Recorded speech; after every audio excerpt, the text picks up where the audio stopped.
Odak noktasından mutlu akşamlar değerli izleyenler. Yine bir çarşamba günü ve yine program konuğumuz değil, artık belki bu programın çarşamba günleri birlikte yürütmüş olduğumuz Profesör Doktor Sayın Ata Altun'la beraberiz. Efendim hoş geldiniz.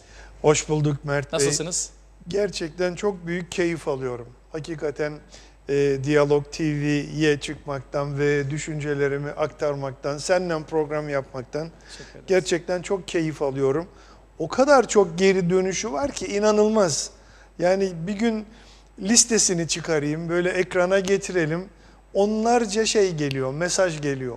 İnanmazsınız yani en az 30 tane, 40 tane program bittikten sonra çok takip ediliyor. Yani gerçekten kalben kutluyorum sizleri. Teşekkür ederiz efendim katkınız Diyalog için de. TV, Reşat Bey'i, rejideki arkadaşlar, onlar görünmeyen kahramanlar zaten. Evet. Yayını daha görünür, izlenebilir hale getiriyorlar. Evet. Dilerseniz hocam, eğer yönetmen arkadaşıma da önce konuşma fırsatı bulamadık yoğunluktan ötürü. Bugün Hulusi Akar'ın Anadolu Ajansı'na yaptığı açıklamalar var. Bir numara bende de bir numara. Kısaca kısaca haberleştirdik. Eğer hazırlanabilirse bugünkü haber, Hulusi Akar'ın açıklamaları bir izler. İzleyemeyenler için de hatırlatmış olur. Üzerine konuşuruz. Hazırlanacak kadar buyurun. Mert Bey çok iyi olur. Çünkü Hulusi Akar Bey'in açıklaması var. Artı yani sadece Hulusi Bey'in açıklaması değil. Türk Deniz Kuvvetleri'nin var. İbrahim Kalın Bey'in açıklaması var. Çavuşoğlu'nun açıklaması var. Yani olay aslında 3-4 satırlık ama boyutu çok büyük. Evet. Olayın boyutu çok büyük. Sayın Fatih Dönmez'in de verdiği bir mesaj vardı. Doğu Akdeniz'de angajman kurallarının değişikliğine hazırlandığını söylemişti. Açıklamanın geleceğini söylemişti. Dönmez. Şimdi onu yorumlayalım. Bir seyredelim haberi. Angajman ne demektir? Kural nasıl değişti? Niye değişti? Ne ifade ediyor? Aslında çok önemli. Bunu Suriye'de görmüştük, angajman kuralları değiştikten sonra Türkiye'nin sınır güvenliğini daha farklı noktada değerlendirdiğini gördük. Nasıl sağlamlaştırdığını, nasıl bir anda şeylerin bittiğini, saldırıların bittiğini, anında yanıt verildiğini. Neyse, yorumu sonra yapalım. Peki, izliyoruz. Hulusi Akar, Milli Savunma Bakanı Türkiye'nin bugün Anadolu Ajansı'nın editör masasına konuk oldu. Özellikle sondaj gerilimi ve Yunanistan'ın 12 mil iddiasını yasallaştırma noktasında gündeme taşırmasını değerlendirdi. Verilen net ve sıcak mesajları izliyoruz.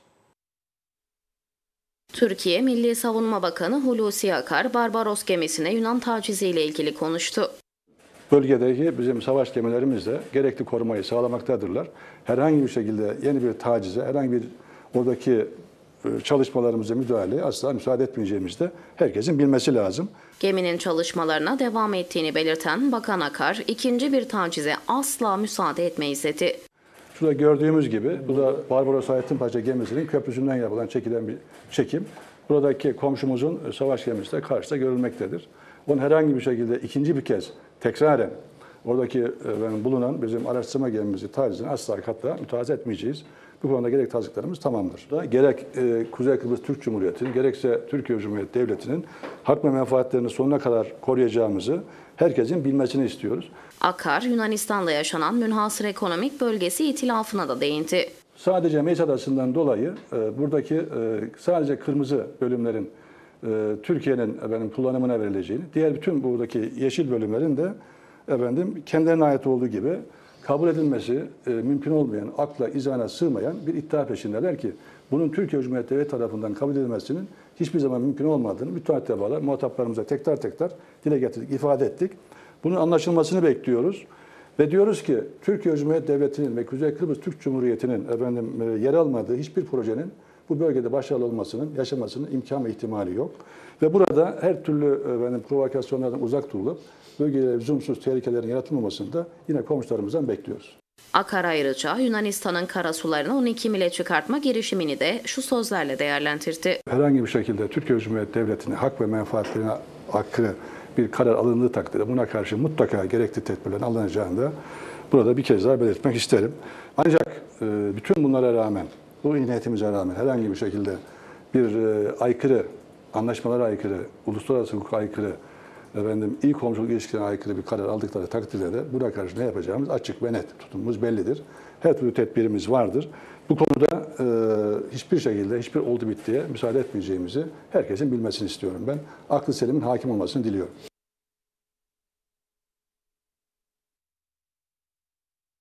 Eski Genelkurmay Başkanı ve şimdiki Milli Savunma Bakanı Türkiye'nin net mesajlar verdi. Hem Barbaros'a yönelik tacizin ikincisine izin verilmeyeceğini söyledi. Bir şekilde de üstü kapalı angajman kuralları demedi Sayın Akar. Haberi yaparken de iyice dinledim ama çalışmaların devam ettiğini söylemişti bu konuda. Önemlidir. Yunanistan'ın Yunan gemisinin Barbaros'u tacizinin arkasında yatan nedeni Sayın Akar elindeki haritayla gösterdi. Belki o fotoğrafı da ekrana getirebiliriz bir kez daha. Evet, evet. Antalya'nın güneybatısında kalan bir bölgede bir Meis adası var. Çok küçük bir ada. Bunun tarihi, Kıbrıs'ta da bir tarihi var. Makaryos'un Kıbrıs Türkleri Meis'e yerleştirelim, adadan tamamıyla Türkler çıksın teklifini unutmuş değiliz. İşte o ada Yunanistan'a göre öyle büyük bir münhasır ekonomik bölge çiziyor ki Mısır sınırına kadar neredeyse Türkiye'nin Ege'ye, Doğu Akdeniz'e açılması gibi bir durum söz konusu değil. Yani münhasır ekonomik bölge anlamında söylüyorum. Bu haritanın kabul edilmesinin mümkün olmadığını, bu iddiaların mümkün olmadığını söylüyor ve bu bağlamda da Barbaros'un Türk karasularında, daha doğrusu münhasır ekonomik bölgesi içerisinde faaliyetlerine devam ettiğini söylüyor. Yanında da ona eşlik eden, onu koruyan donanmayı gösteriyor. İşte buradayız diyor Sayın Akar bir şekilde. Angajman kurallarında değiştiğini bir şekilde ima ediyor. Bundan sonra ne olur sizce? Mert Bey, Meis Adası'nın Yunanca adı Castellorizon. Castellorizon adasıdır. Hep deniz kurallarına geri gitmemiz gerekiyor. Aslında daha belki programda da söylemiştim. 2. deniz hukuku ve 3. deniz hukuku. Şimdi deniz hukuklarında siz tek taraflı ilan yapamazsınız. Yani tek taraflı ilan, burası benim, deniz hukuku bana burayı verdi, buraya kimse giremez deme hakkınız yok. Orada çok net der ki, bütün komşularla anlaşma imzalamanız gerekir, onun geçerli olması için.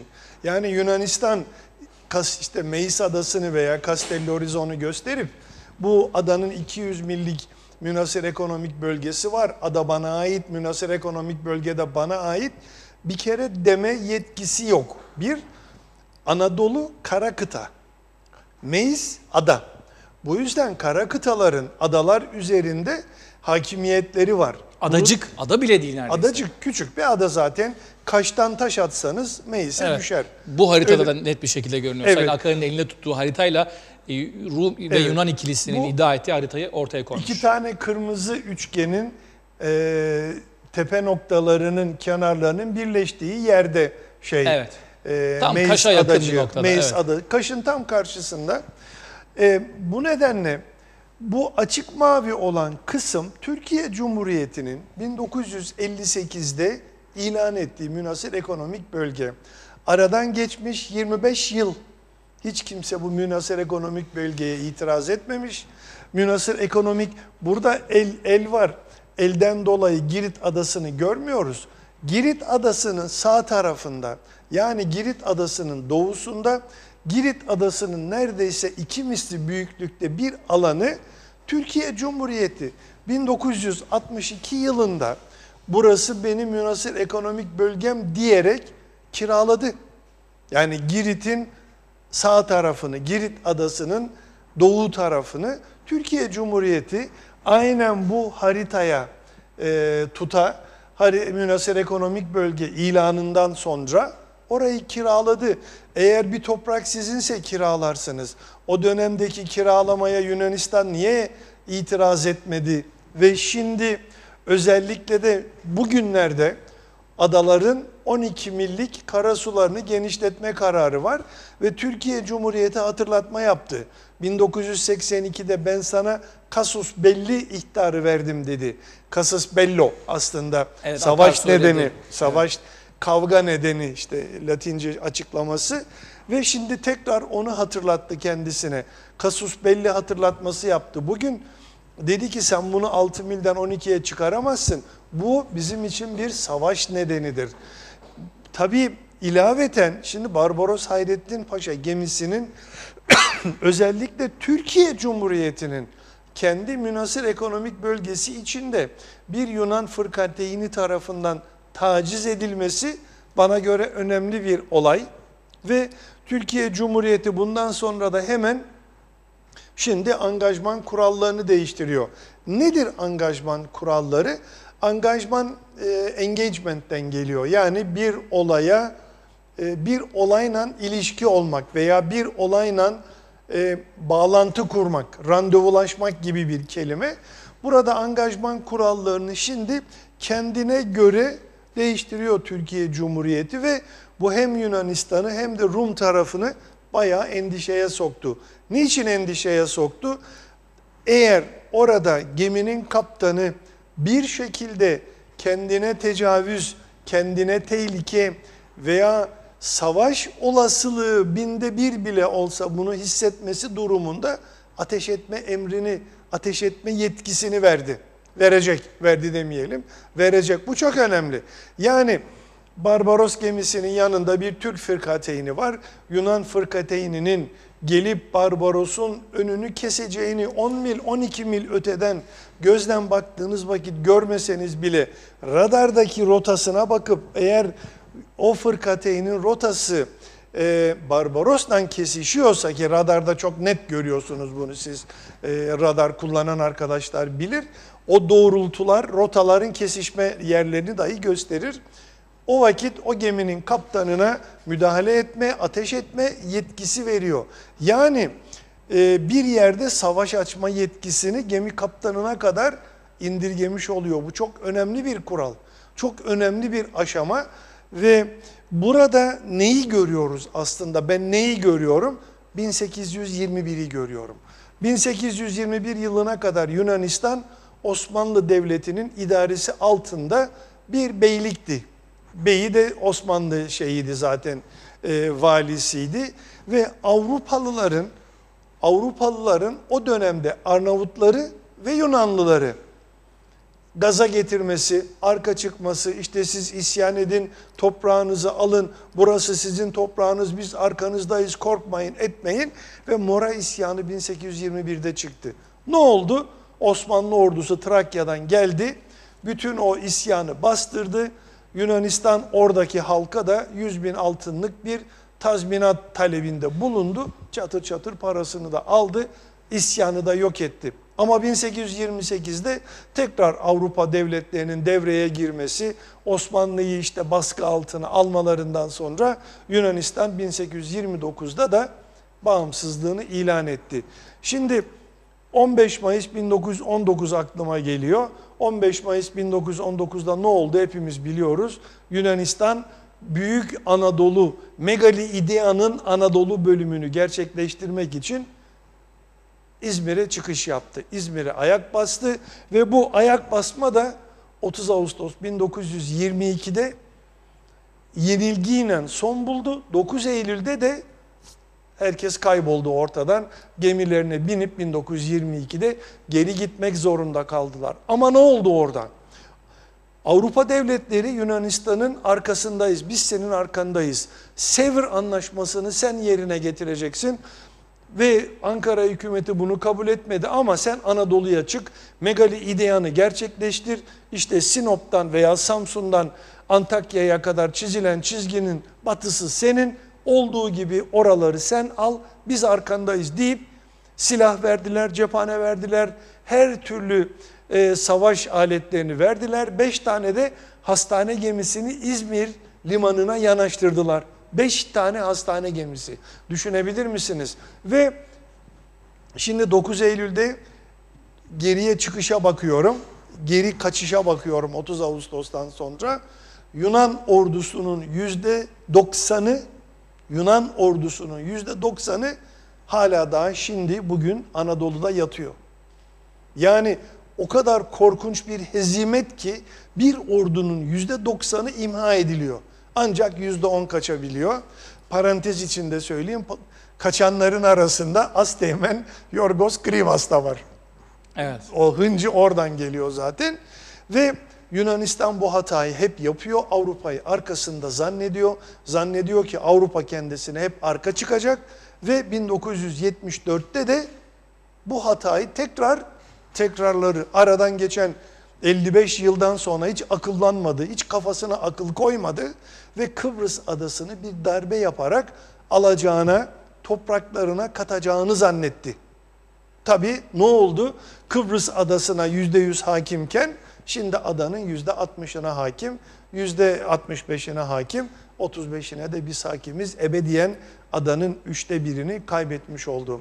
Şu anda gene aynısını yapıyor. Anastasiadis de aynı şeyi yapıyor. Hem Yunanistan hem Anastasiadis. Yunanistan'ın fırkateyn'i göndermesi Barbaros Hayrettin Paşa'nın yanına Avrupa Birliği'ne güvenmiş olmasıdır. Anastasiadis'in habire münhasır ekonomik bölge ben tek yanlı ilan ettim, burası benimdir, buradan ben çıkaracağım, kimse bana karışamaz, Türkiye haddini bilsin, işte şunu yapsın, bunu yapsın. Hep bunlar Avrupa'ya güvencesinden kaynaklanıyor. 3. parseldeki mesela Eni olayı. Eni olayı. Şimdi şunu bilmek lazım. Avrupa Birliği'nin bir kere ordusu yok. Yani Avrupa Birliği ordusu siz duydunuz mu? Duymadınız. Yok öyle bir şey. Fransa. Şimdi Fransa'ya bir birlik kurmaya çalışıyorlar, askeri bir tamam, birlik kuruluyor. Limassol limanını kullanmayı, Andreas Papandreou havaalanını, BAF'takini bir bölümünü kullanmaya yetki verdi. Evet. Aynı şekilde Rusya'ya Mari limanını kullanmayı ve Limassol limanından da takviye almayı, takviye derken gıdaydı, suydu, mazottu falan, İkmal, evet. ikmal yapma yetkisini vermeye çalışıyor. Amerika Birleşik Devletleri ile de bir nevi anlaşma yoluna gitmeye çalışıyor ama Amerika Birleşik Devletleri'nin Güney Kıbrıs'ta üssünün olması yeni bir olay değil. Zaten Trodos'un tepesinde bir üsleri var. Onların eşelon sisteminin yönetimi için orada bir üsleri var. Bu hiç bugüne kadar basına yansımadı ama yasal olarak orada duruyor. İsterseniz binin arabanıza gidin, daha onun tellerine bile 200 metre, 250 metre yaklaşamazsınız. Mümkün değil çünkü çift koruma altında orası. Şimdi Anastasiadis zannediyor ki Türkiye ile bir çatışmaya girerse, yani Çaluda'nın pireyle deve işi geldi aklıma. Yani pire deveyle savaşa girecek, zannediyor ki Fransa gelecek ve müdahale edecek. Halbuki Fransa'nın çıkarları Türkiye ile çatışmama üzerine kurulu. Avrupa Birliği'nin çıkarları Türkiye ile çatışmama, Türkiye'yi düşman etmeme üzerine kurulu. Anastasiadis yanlış ata oynuyor ve arkasında Avrupa Birliği'ni zannedip Türkiye Cumhuriyeti'ne kafa tutmaya yelteniyor. Hatanın kökeni burada. Müzakereleri uzatmasının, biraz sonra geleceğiz zaten Barış Bey'in açıklamasına, Samani Hanım'ın açıklamasına, Akıncı'nın açıklamalarına. Orada görüyoruz ki Anastasiadis gene ucu açık olarak masaya oturmak, lak lak lak lak 50 yıl daha konuşmak ve bu statüyü devam ettirmek. Bu arada doğalgazı çıkarıp satmanın peşinde. Tabii bunu ne Türkiye Cumhuriyeti kendisine yedirir ne de Avrupa Birliği böyle bir şeye müsaade eder.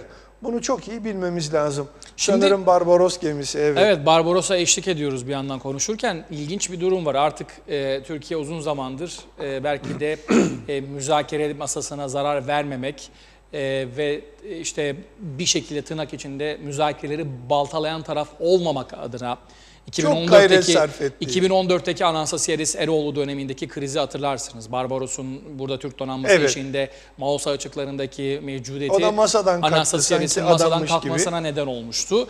Geçici bir suni ara verilmişti bu müzakere masasına. Sonrasında Sayın Akıncı'nın da Cumhurbaşkanlığı ile beraber görüşmelerde yeniden başlamıştı, hareketlenmişti.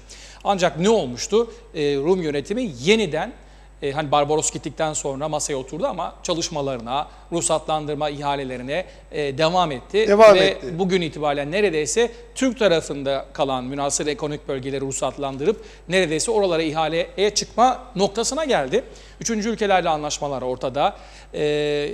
Bir Türkiye karşıtı cephe oluşturmayı başardı Rum yönetimi ama bu cephenin ne kadar sağlam olduğu, ne kadar caydırıcı olduğu da bir başka tartışma konusu. Şuraya gelelim. Birincisi, Türkiye'nin artık bu bölgede proaktif bir politika izlediğini ilan etmesi. Bunların en başında aslında Suriye'de ve Irak'taki çok önemli, çok ciddi delilleri var. Ve İtalyan Eni şirketinin Mausa'nın güneyinde kalan, güneydoğusunda kalan, güneybatısında kalan bölgede sondaj için hareketlendiği sırada buna müdahale edilmesi. Ardından da Barbaros'a yönelik bir taciz, bunun da bertaraf edilmesi ve şimdi artık Barbaros'a Türk donanmasının eşlik etmesi. Çok ciddi bir gelişme. Bu bölge Yunanistan'ın hak iddia ettiği bölge.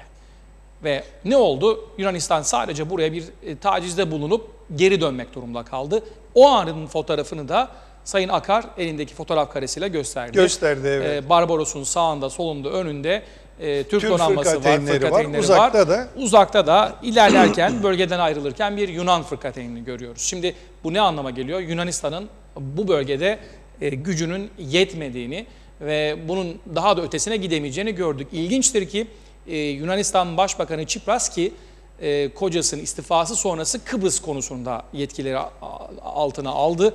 Kıbrıs, Doğu Akdeniz, Ege masasını da kendisi kontrol edecek. Bağladı, evet. Bağladı. Ve ilginçtir 12 mil, haritayı da rica edelim, 12 mil konusundaki yasanın, evet o fotoğraf ekranlara geldi. Teşekkür ederiz yönetmenimizden. Bu fotoğraf karesi belki de özlediğimiz, görmek istediğimiz bir fotoğraf karesiydi. Aynen, aynen. Yunanistan artık bu konuyu meclise taşıyacak, mecliste görüşecek. Yani 12 mil konusunda bir kanun hükmünde bir kararname çıkmayacak. Bu meclise sevk edilmiş bir konu oldu. Meclise tartışılmaya açılacak. Yani artık bir adım atılması çok da mümkün değil gibi görünüyor Sayın Akar'ın da açıklamaları sonrası. Bir yandan da size 6 mil 12 mili soralım. Bu ne anlama gelir? 12 mil neredeyse Türkiye'nin ya da Ege'nin bir Yunan gölü olması haline gelir. Bakın sol tarafta 6 mil, sağ tarafta da 12 mil haritası var. Evet, bütün suları kapatıyor. Bakın Boğaz'dan çıktıktan sonra kıyı geliyor. Eğer o Castellorizon yani Meis Adası'nın kuralını da buraya koyarsanız Akdeniz'e çıkması mümkün değil. Ta Karpazburnu'nun dolaşıp çıkması gerekecek. Halbuki doğrusu buradadır. Yani doğrusu 6 mil. buradadır ve Ege'nin ortası tamamen uluslararası sudur. Burada uluslararası gördüğünüz suyun Akdeniz'den bağlantısı yok. Bakın o beyaz kısımlar uluslararası sulara gelmiyor. Türkiye 1982'de bunu zaten reddetti ve kasus belli ultimatomunu verdi. Yaparsan savaş nedenidir dedi. O gün bugündür o şekilde duruyor ve birkaç kere Yunanistan bunu büyütmeyi, genişletmeyi işte Türkiye'deki olaylardan fırsat bilerek, iç politikadaki çekişmelerden, krizlerden fırsat bilerek büyütmeye çalıştı. Tabii Türk Silahlı Kuvvetleri hemen notasını tazeledi. Şimdi 6 mil adaların etrafında ve kara kıtaların onların kendi kıyı şeritleridir. 6 millik bir kısım. Kıbrıs için de geçerli midir bu? Geçerli. Yani? Kıbrıs için de 6 mil midir? Tabii her ada için 6 mildir o. Zaten birinci deniz hukukuna göre. Birinci, ikinci, üçüncü hepsinde var. O 3 tane bölge var zaten deniz hukukunda. 200 mile kadar çıkan münhasır ekonomi bölgesi, münhasır ekonomik bölgedir. Ama hem 6 mil şeridi var hem 12 mil şeridi var. 12 mil şeridi uluslararası suların içine giriyor ama orada sizin hükümranlığınız var. Münhasır ekonomik bölgede sizin hükümranlığınız yok. Ama yeraltı kaynaklarında. Yeraltı kaynaklarında siz söz sahibisiniz. Deniz üstünde söz sahibi değilsiniz. Yani 12 milden içeriye izinsiz girilemez. 12 milden bravo içeri izin alarak girmeniz gerekir. Ama 12 milin dışında izin almanıza hiç gerek yoktur. Ama su altı araştırması için yine izin almanız gerekir. 200 mile kadar hangi adanın, hangi kara kıtanınsa onun orada söz hakkı Peki, var. 6 ile 12'nin arasındaki fark nedir hocam? Yani bir ana kıtanın, bir kara kıtanın. Şimdi biri kıyı şerididir, biri de nasıl diyeyim? Su altında kalan Yok, su üstündedir. 12 milde de su üstündedir ve 12 mil egemenlik alanıdır. 12 mil egemenlik alanıdır.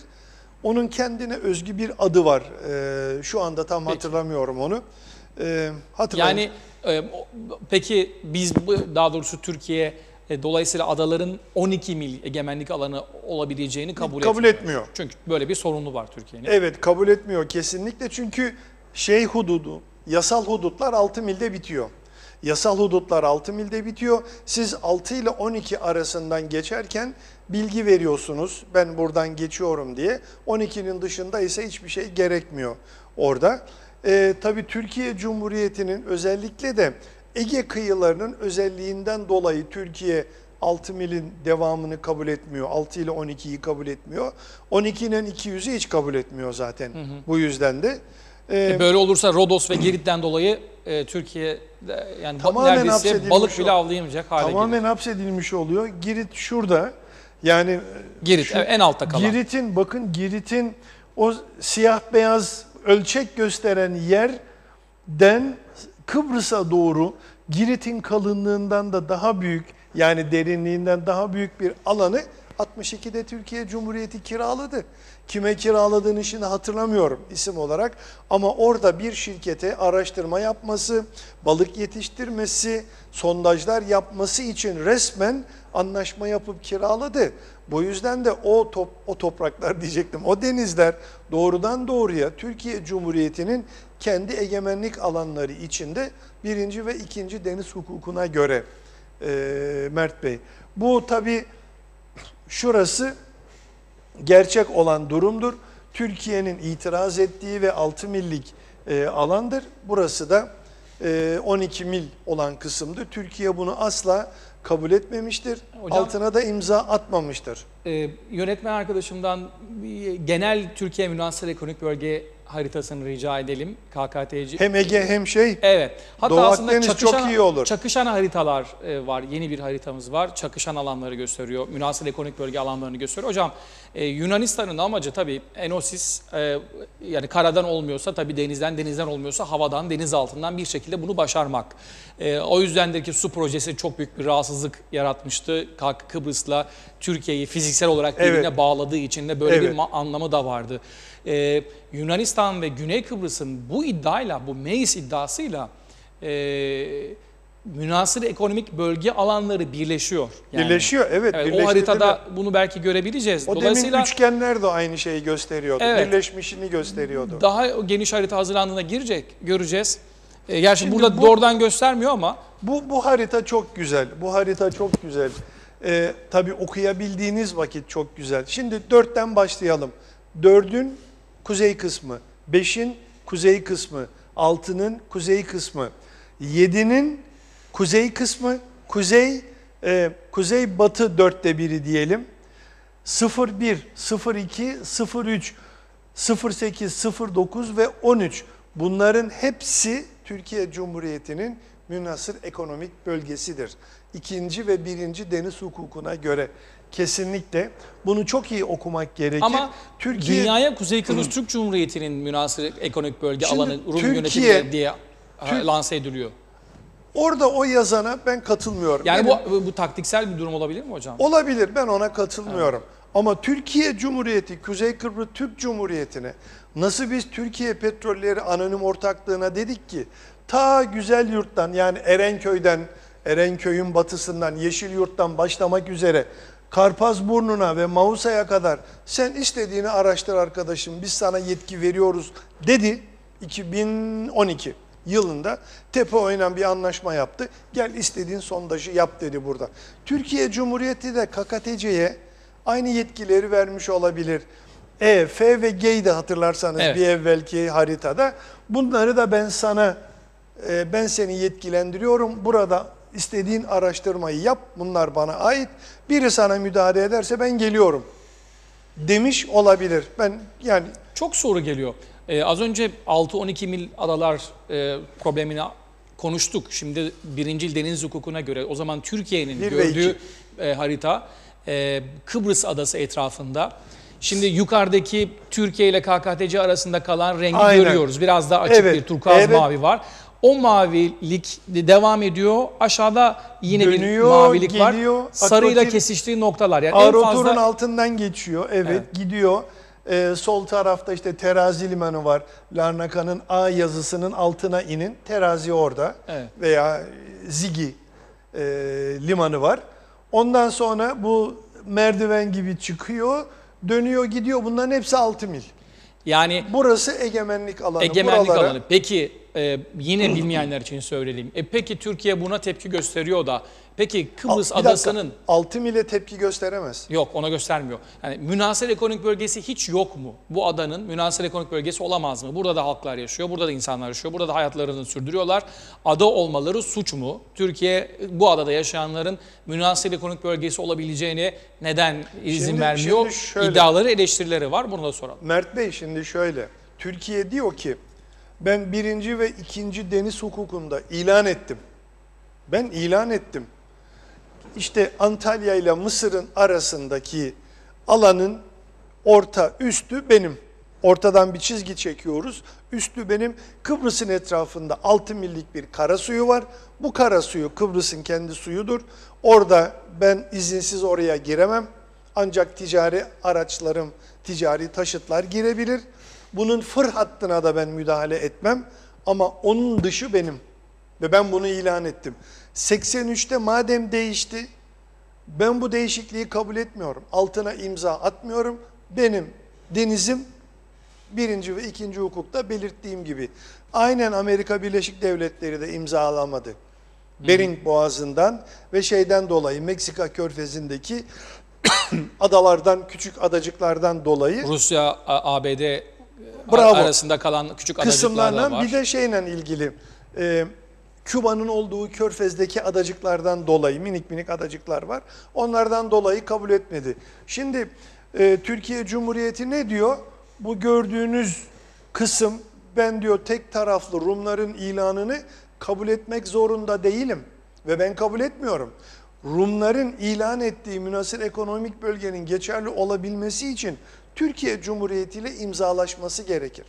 Yani başlayalım Mısır'la, İsrail'le, hatta Lübnan'la. arada Gazze Devleti var. Gazze Devleti'yle, sonra İsrail'le, Lübnan'la, Suriye'yle, Türkiye'yle ve Yunanistan'la imzalaşması gerekiyor.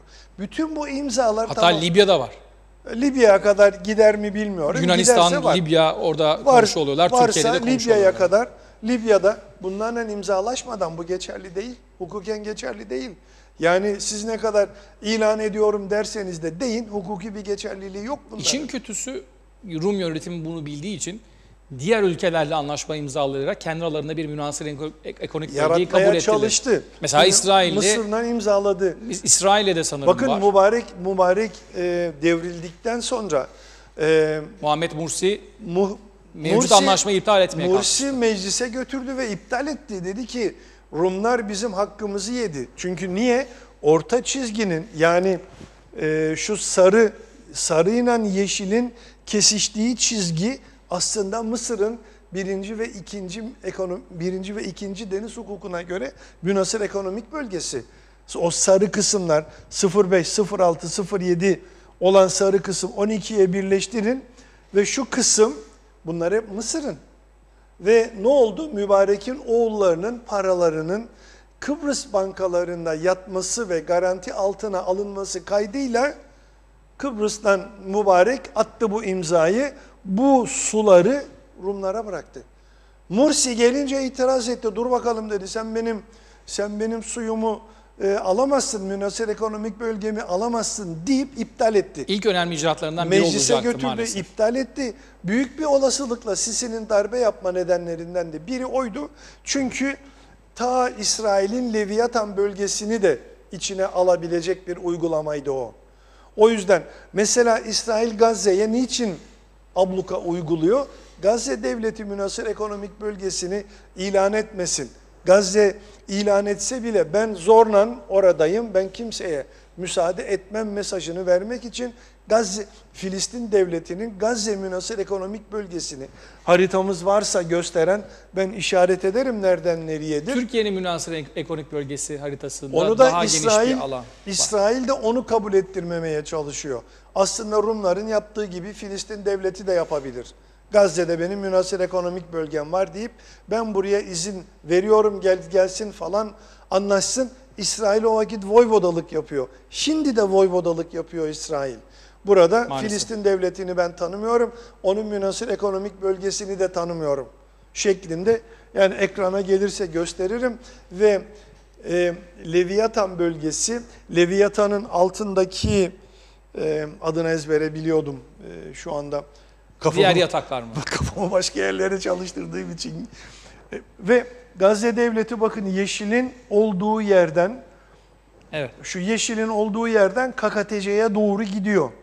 Hani KKTC yazısı var orada. Böyle bir dikdörtgen gibi ta gidiyor Türkiye Cumhuriyeti'nin o açık mavi olan sınırına dayanıyor. İsrail onu bloke etti. Ve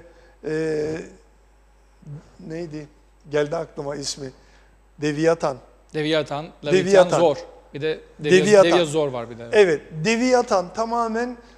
Leviathan tamamen Filistin Devleti'nin Gazze münhasır ekonomik bölgesi içinde. Tamamen içinde ve İsrail ona müsaade etmiyor. Hayır diyor. Balık avlamalarına bile müsaade etmiyor. Değil münhasır ekonomik bölgeyi. Ya Türkiye Nefes işte almalarına izin 2011'deki Marmara olayı o yüzden çıktı. 2011'deki o 1 Mayıs 2011'de hatırladığım kadarıyla geminin girişine bile müsaade etmedi. Bırakın insani yardım gemisinin Gazze limanına gitmesine müsaade etmedi. Ve olay oradan çıktı. Geldi, müdahale etti. Tabii en sonunda da özür dileyip tazminat ödemek zorunda kaldı. O da başka bir Türkiye Cumhuriyeti'nin başka bir başarısı. Evet. Gerçekten. Hocam yine yönetmenime daha önce bunu iletmedim ama dün Sayın Çavuşoğlu'nun açıklamaları vardı. Kısa bir haber var. Çok Sayın önemliydi. Çavuşoğlu'nun eğer dünkü açıklamalarını, Kıbrıs'la ilgili açıklamalarını eğer yayına hazırlayabilirsek bir dinleyelim. 2-3 dakikalık bir Çok haber iyi olur. hazırmış. Hemen izleyelim vakitte kaybetmeden. Üzerine Sayın Çavuşoğlu'nun verdiği içeriğe yönelik de bazı mesajlar vardı. O çok İzlemiş önemli, oluruz. çok kısa ama birkaç ciltlik içerik kapsıyor o söyledikleri. Beni son derece mutlu etti. Dinleyelim. İzleyelim. Federal bir çözüm mü, konfederasyon mu, iki devlet mi veya başka? Biz hiçbir alternatife kapalı değiliz. Türkiye Dışişleri Bakanı Mevlüt Çavuşoğlu, Anadolu Ajansı editör masasına konuştu. Burada artık bir başarısızlığı daha kimse kabullenemez. Hele hele biz hiç kabullenemeyiz. Kıbrıs sorununun geldiği son noktayı değerlendirdi. Yeni bir süreç başlamadan önce ne istiyoruz? Ne için bir müzakere yapacağız? Önce bunu belirlememiz lazım. Bunu biz 2 defa gittik adada. Kuzey Kıbrıs Türk Cumhuriyeti Cumhurbaşkanı Akıncı ve Başbakan ve tüm siyasi partilerle Dışişleri Bakanı dahil görüştük ve bazı ön çalışmalar yapılması gerektiği konusunda mutabakat sağladık. Şimdi adada bakıyorum böyle ucuz politika yapıyorlar. Türkiye düşmanlığı besleyen bazı gruplar var biliyorsunuz. Yani kuzeyde Türk tarafında maalesef. Onlar yok o dışlandı mı, bu dışlanmadı mı, yok işte niye görüştü vesaire. Oysa bunlar hepsi birlikte aldığımız ortak karar neticesinde atılan adımlardı. Niye? Ne istiyoruz? Ne için müzakere edeceğiz? Federal bir çözüm mü, konfederasyon mu, iki devlet mi veya başka? Biz hiçbir alternatife kapalı değiliz. Biz illa bir öneriyi ya da bir çözüm önerisini ya da sistemi dayatmıyoruz. Çavuşoğlu yeni bir başarısızlığı daha kabullenemeyeceklerini söyledi. Genel Sekreterin iyi niyet raporunda da görüyorsunuz, iyi niyet misyon raporunda. Orada da ne diyor?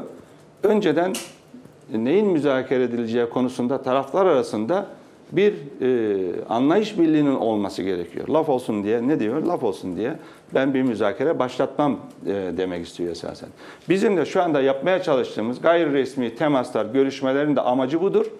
Ve burada artık bir başarısızlığı daha kimse kabullenemez. Hele hele biz hiç kabullenemeyiz. Bir müzakere olacaksa sonuç odaklı olması lazım. Çerçevesi belli olması lazım. Ve de artık bir neticeye ulaşmamız lazım.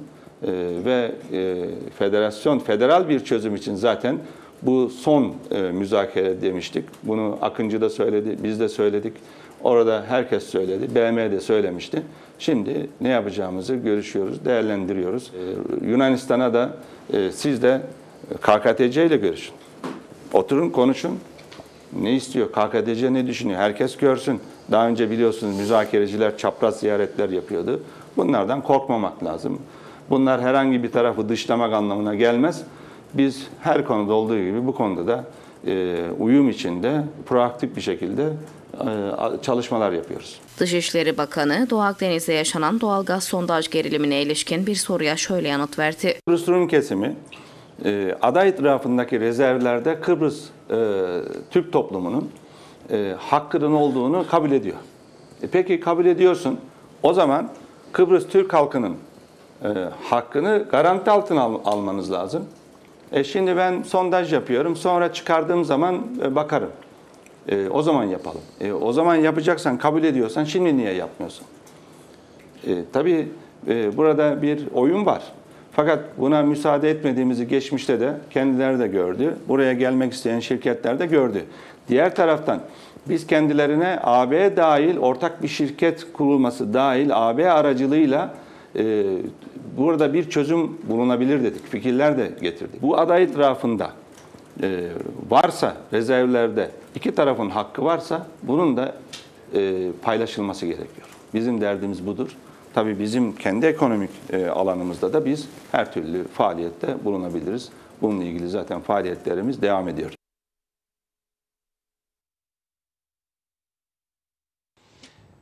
Dışarıya yönelik mesajları zaten çeşitli isimlerden de duyduk ama bir de içeriye mesajları var. Aslında siteme karşı sitemi de var Sayın Çavuşoğlu'nun. Evet. Çünkü bunu dile getirdi. Sayın Akıncı'nın anlamsız sistemlerine bir şekilde karşılıktı bu. Bunu daha önceki bir basın toplantısı sırasında da bir soru üzerine yanıtlamıştı. İşte Cumhurbaşkanı bertaraf mı edildi? İşte Kıbrıs sorunu dışında artık oyunun dışında mı bırakılmaya çalışılıyor? Anastasiadis'e neden görüştü? İşte vesaire vesaire. Ama biz de bunu dile getirmiştik. Öğrendik ki Sayın Çavuşoğlu gittiğinde, Sayın Akıncı gittiğinde New York'a Erdoğan'la görüşme şansı yoktu. Çünkü Sayın Erdoğan orada yoktu. Daha önceden bir takvim, bir program, bir randevu, bir program hazırlanmamış Sayın Akıncı tarafından. Ve aynı zamanda Sayın Çavuşoğlu da Almanya'ya hareket etmek üzere birkaç saat kalmışken Sayın Akıncı henüz yeni gitmişti New York'a. Ve davet de, bir talep de yoktu. Dolayısıyla Erdoğan ve Sayın Çavuşoğlu'nun Sayın Akıncı ile görüşmelerine olanak yoktu fiziksel olarak.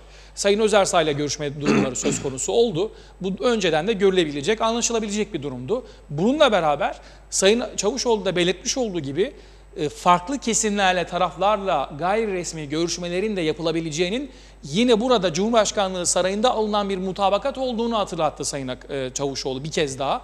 Ama bütün bunlara rağmen Cumhurbaşkanlığından yapılan açıklamalarda Türk tarafı dışlanmış, işte Cumhurbaşkanlığı görüşmelerin dışında kalmış, Türkiye işte Rum yönetimini muhatap almış izlenimi ortaya çıktı. Yaratıldı ya da ortaya çıktı. İlginçtir. Böyle bir durum mu var? Sayın Çavuşoğlu bir kez daha bunu dile getirmiş oldu. Ve bunların biraz da Türkiye karşıtlığı yapan kesimlerin ortaya attığı iddialar olduğunu dile getirdi. Evet. Bir şekilde de Cumhurbaşkanlığı Sarayı'na da bir sanırım mesajdır bu. Aynen. Aynen, tabii Sayın Çavuşoğlu'nun burada verdiği birkaç mesaj var. Hepsini birden okumamız lazım. Bu mesajların içinde Barış Burcu Bey'in de açıklaması var. Samani Hanım'ın da açıklamaları var. Bunların hepsini bir araya koyduğunuz vakit resmi çok iyi görebiliyorsunuz. Mesela Samani Hanım ne diyor? Diyor ki, Meltem Hanım diyor ki, biz diyor Rumların yüzünü daha müzakere başlamadan göreceğiz. Yani Rumlar eğer istiyorlarsa müzakere başlasın ama ucu açık olsun. Birkaç yıl daha gitsin, 10 yıl daha gitsin ama biz doğalgazı çıkaralım, bu statükoyu devam ettirelim. Biz adanın tanınmış devleti olalım, Türkler cemaat olsun, biz lütfedersek görüşelim. Doğalgaz çıkınca, demin Çavuşoğlu söyledi, biz bölüşmeye karar verirsek, Türklere ne lütfedersek onu veririz havasındaysa o vakit bizim tavrımız değişecek diyor Meltem Hanım. Samani Hanım bu konuda. Title'ını açıklar mısınız? Bilmeyenler olabilir. Efendim? Title'ını açıklar mısınız? Bilmeyenler tabii olabilir. Cumhurbaşkanı Mustafa Akıncı'nın özel danışmanı Meltem Onurkan Samani. Tabii hem tarih hem politika konusundaki danışmanıdır. Bir akademisyendir. Çok saygın bir hanımefendidir Meltem Hanım. Aynı şekilde Burcu Bey. Şimdi Burcu Bey de ne diyor? Yani doğalgaz araştırmaları ve çıkarımı çözümü teşvik edecek şekilde olmalı. Yani bekleyin, biz çözüme gidelim. Çözüm süreci devam ederken siz doğalgazı çıkarmayın. Çıkardıktan, çözüm bittikten sonra çözüme ulaşılırsa doğalgazı o vakit çıkarmaya başlayın ve nasıl bölüşeceğimizi de masada konuşalım. Barış Burcu Bey de aynı şeyi söylüyor aslında Meltem Hanım'la birlikte. Şimdi Anastasiadis burada ne istiyor? Müzakereler devam etsin ama biz doğalgazı da çıkaralım. Biz ne istiyorsak o şekilde yapalım, satalım. Aynen şeyde olduğu gibi 2014'te. Vasilik yönetiminde olduğu gibi biz Türklerin hesabına para yatırırız. Hesaba baktık, tek bir kuruş yok zaten halen daha. Bir tek kuruş yok Türk mallarıyla ilgili. Aynı şekilde doğalgazda da olsun da biz anlaşırsak veririz. Anlaşmazsak hepsini biz alırız. Zaten Türk tarafının olaylara müdahale etmesinin nedenlerinden bir tanesi bu. Şey konusunda ise Sayın Akıncı'nın yaptığı yakınmalar konusunda ise Çavuşoğlu çok doğru söylüyor. KKTC'de bir grup var. Tamamen Türkiye düşmanı, tamamen Türkiye aleyhtarı ve Akıncı'yı da o dümen suyunun kendi düşüncelerinin içine sokmaya çalışıyorlar. Kendi dümen sularında götürmeye çalışıyorlar ve bu Türkiye düşmanlığını nedense nasıl bunu hissediyorlarsa ben bilemiyorum, ben anlayamıyorum da. Geçip tarihime bakıyorum. Rumlar her dönemde bizi yok etmek için elden geleni yapmışlar. Hele 1960-63 arasını işte eşim doktora tezi olarak yaptı. O dönemde son bir yıldır bütün gazeteler okundu, bütün gazetelerde çıkan haberler tarandı. Bütün ilginç olanlarını bana söyledi, anlattı. Bilmediğim, yaşamış olmama rağmen o dönemi Kıbrıs'ta bilmediğim birçok konuyu da öğrendim. Orada Rumların bir tek hedefi var, Türk düşmanlığı. Adadan Türkleri atmak, Türkleri işsiz bırakmak, göçe zorlamak, adanın tümüne hakim olmak. 50 ile 63 arasında bütün yapılanlar bu. Ve o dönemde belediye başkanı var, Derviş. Adı Derviş adamın ama Rum. O kadar güzel oyunlar yapmış ki önce gelmiş Sarayönü Meydanı'nın adını Atatürk Meydanı koymuş. Sonra gitmiş Eleftheriya Meydanı'nın adını o dönemki Türkçe adını çıkarmış. Hürriyet Meydanı almış, oraya Eleftheriya Meydanı koymuş. Adam yani daha 1950'li yıllarda bütün sokak isimlerini, bütün Türk isimlerini Osmanlı'dan kalan hepsini bir Türklerin ağzına bir kaşık bal çalmış. Sarayönü Meydanı olmuş, Atatürk Meydanı, ama diğer ne kadar meydan varsa, ne kadar sokak varsa Rum kesiminde hepsini onların Rumlaştırmış adam. Düşünün ve bugüne kadar gelmiş. Bunları bir anda biz unutmuşuz. 63 unutulmuş. 64'teki Erenköy saldırısı unutulmuş. 63-67 arasındaki katliamlar, 1612 tane Türk, 1612 tane Kıbrıslı Türk, özür dilerim, 63-67 arası desek belki daha doğru olacak ama 63-74 arasında 1612 tane Türk katledildi ve bunların hala da Rum polisi göya katillerini arıyormuş. Yüz karası, bildiğiniz yüz karası. Bütün bunları biz unuttuk.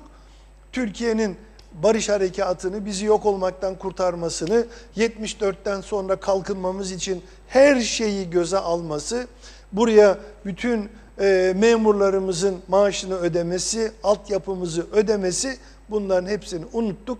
Bir grup kendini bilmez, Türkiye düşmanlığı yapıyor ve halkı da buna inandırmaya çalışan bir kesim var. Çavuşoğlu tabii ki bunları kınamakta son derece haklı. Peki Cumhurbaşkanlığı, yani süreyi doldurduk ama peki Cumhurbaşkanlığı siyaseten neyi hedefliyor? Çünkü burada da bir siyaset olduğunu düşünüyoruz. İlginçtir, Sayın Cumhurbaşkanı Akıncı'nın Cumhurbaşkanı adayı olabileceği iması verildi. En yetkili isimden Sayın Barış Burcu bunu bir şekilde ima etti. 18 var. Tartışmayı 18 açtı. ay var. Yani 18 ay var ama Ulusal Birlik Partisi kurultayı sonrası Cumhurbaşkanlığı adaylığına ilişkin olarak partilerin de bu konuyla ilgili artık herhalde biraz daha iyiden iyiye çalışmaları başlar gibi görünüyor. Sonuçta bu 1,5 yıl çok hızlı bir şekilde geçer. Bir bakmışız ki ben şahsen Akıncı'ya hiç şans vermiyorum. Bilmiyorum o ama benim görüşüm. İlginçtir. Özellikle Guterres çerçevesiyle biz müzakereleri hazırız açıklaması bir emrivaki olarak görüldü. Türkiye sitem etmedi. Haritanın Türkiye'den habersizce hangi haritanın verildiğinin Türkiye'ye haber verilmeyişi, Artık top Türkiye'dedir. Güvenlik garantilerle ilgili biz her şeyi hallettik. Türkiye'ye Göz topu göre atma göre. gibi imalar, mesajlar, yurt dışında verilen mesajlara Türkiye kamuoyu önünde bir tepki göstermedi. Sayın Çavuşoğlu da Sayın Akıncı'ya daha önce hiç sitem etmedi bu konularda. Edebilirdi belki de. Kapalı kapılar ardında edildiyse ama Sitemi Guterres etti. Sayın Akıncı'nın bu sitemleri acaba Cumhurbaşkanlığı seçimine ilişkin olarak ben daha buradayım, ben daha ölmedim, ben burada olduğum sürece de başka bir şeyi görüşemezsiniz. Madem öyle başka bir çözüm istiyorsanız o zaman ben de bir kez daha Cumhurbaşkanlığına yeniden adaylığımı koyarım. Guterres çerçevesiyle de yola devam mesajını bu yüzden verdim şeklinde de yorumlanabiliyor. Sizin yorumunuz nedir? Hemen kısaca Tabii alalım. Akıncı Federasyon'dan başka bir çözüm masaya konursa ben istifa ederim dedi. Birkaç gün evvel.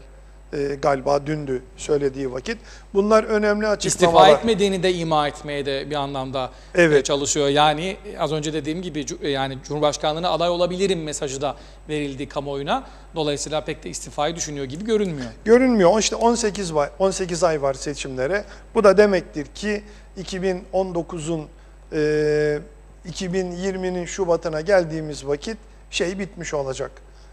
Müzakereler durmuş olacak. Doğal olarak tabii durmuş olacak. Ben halkın içindeyim tabii. Birçok insanla da konuşuyorum. Aslında 4 Rum'a 1 Türk olarak nüfusu kilitlemesi, bunu kabul etmesi halkta çok iyi bir izlenim bırakmadı. Bunu açık olarak net söyleyeyim ben. Diğer harita vermesi, en sonda Eroğlu döneminde bütün anlaşmalar bittikten sonra toprak konusu konuşulacaktı.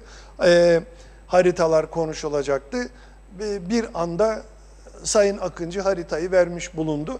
Artık ben geri çektim dedi, açıkladı ama o harita orada. Artık 2'de 1'de önümüze çıkacağından. Ki Anastasiadis baklayı çıkardı, o haritayı geri koyun dedi. Evet. Yeniden müzakereler istiyorsanız. 2'de 1'de önümüze çıkacağından ben %100 eminim. Bunun yanında diğer başka garantörlükleri konuşmaya açması, ittifak anlaşmasını görüşmeye, ittifak anlaşması diyorum, Türk askerinin 650 kişilik alayın burada olmasının kökeninde ittifak anlaşması var. Bu SOFA anlaşmasıdır. State of Forces Agreement'tir o. Bir askeri gücün bir ülkede bulunma anlaşması. Düşün, siz hem güvenliği, garantileri konuşmaya açıyorsunuz hem de ittifakı konuşmaya açıyorsunuz. Ama Guterres ne dedi? Crans-Montana'da Anastasiadis'e ve Akıncı'ya durun bakalım dedi, sizin yetkinizde değil bu. Siz bunu konuşamazsınız. Bunu konuşacak olan Türkiye, İngiltere ve Yunanistan'dır şeklinde de Guterres son noktayı koydu Crans-Montana'da. Evet efendim, çok teşekkür ederiz. Süreyi doldurduk. Yine bir sonraki çarşamba günü kısmet olursa beraber İnşallah. yeni gündemi konuşmaya çalışacağız. Programı tekrarı da Cuma akşamı saat 8'de yayınlanacak. Yine YouTube ve Facebook sayfamızdan da tekrarları izleyebilirsiniz. Efendim 24 Ekim çarşamba gününde süreyi doldurduk. Alihan Pehlivan'ın birazdan konuğu Ulusal Birlik Partisi Lefkoşa Milletvekili ve Genel Başkan adaylarından Sayın Ersin Tatar olacak. Yeniden görüşünceye dek hoşça kalın.